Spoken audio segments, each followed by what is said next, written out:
Good evening, everyone, and thank you for joining us today as we present our prototype, Cannoneer the Cannoneer. But first, I'd like to introduce the team and myself. I am Richie Altrecci.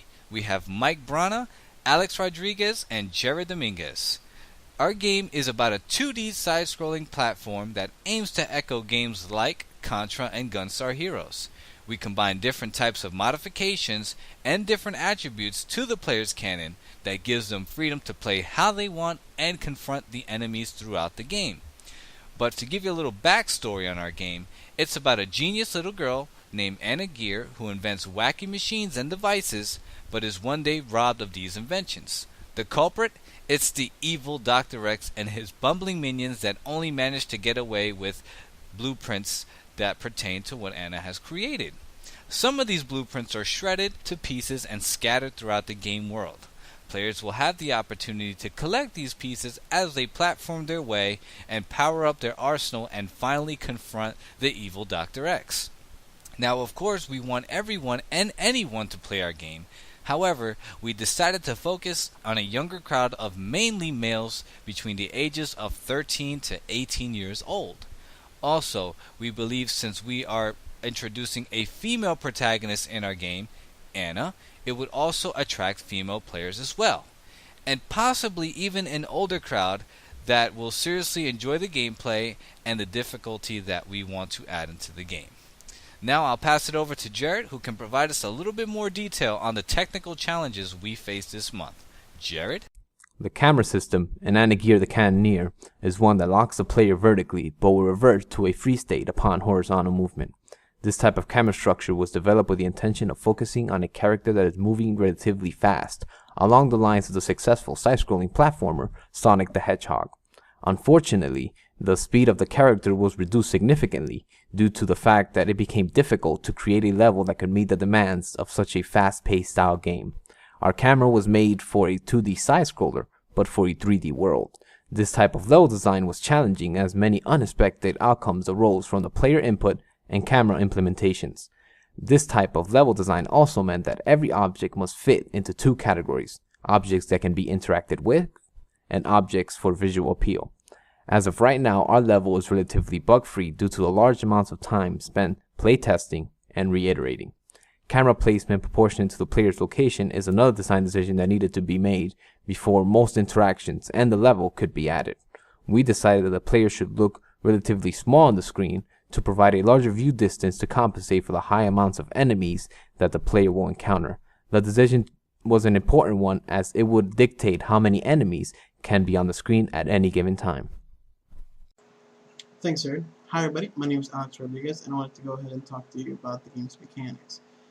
The first mechanic I want to talk to you about is the weapon. The weapon the player is going to get to shoot is Anna's cannon. As the name entails, the cannon shoots cannonballs, and because of the player's basic weapon, we decided to give the player infinite ammo. That way, if the player runs out of ammo for any of the weapon mods that they'll have, they can just switch back to Anna's cannon.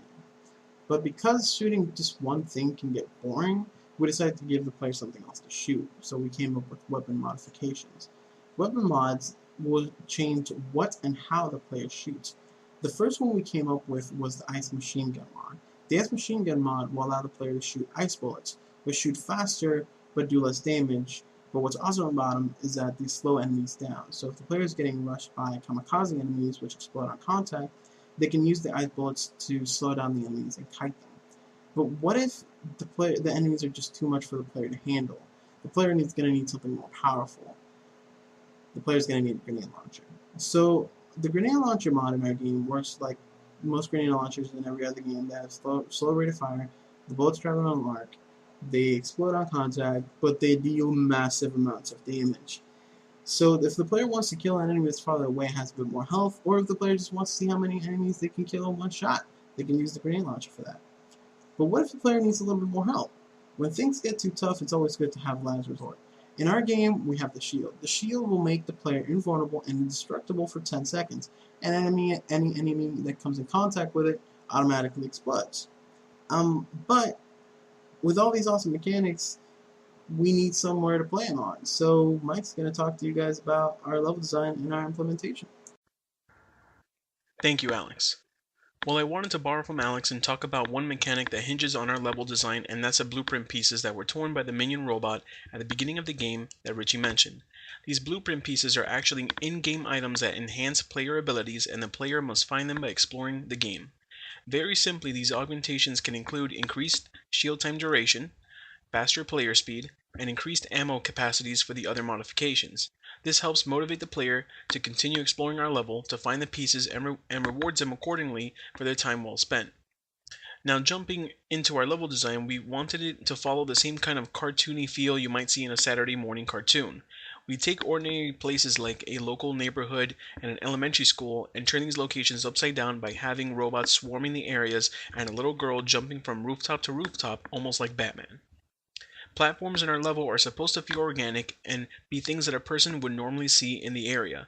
So some platforms are awnings that extend from buildings part way, and some of the taller platforms are extended rooftops from buildings. Again, we wanted it to make sense and not exactly be like random platforms you would find in Mario. We continued with using elements like a playground swing set and a seesaw to keep up the immersion and consistency in the game world. Not wanting to forget our enemies, I believe Alex already mentioned our kamikaze enemies. The kamikaze are very simple in their execution, as they are essentially built and programmed to seek out Anna, explode in a fiery detonation, and defeat her. We will have some more of our enemies featured in our game, not shown here right now, but for now I'll wrap up how the game ends.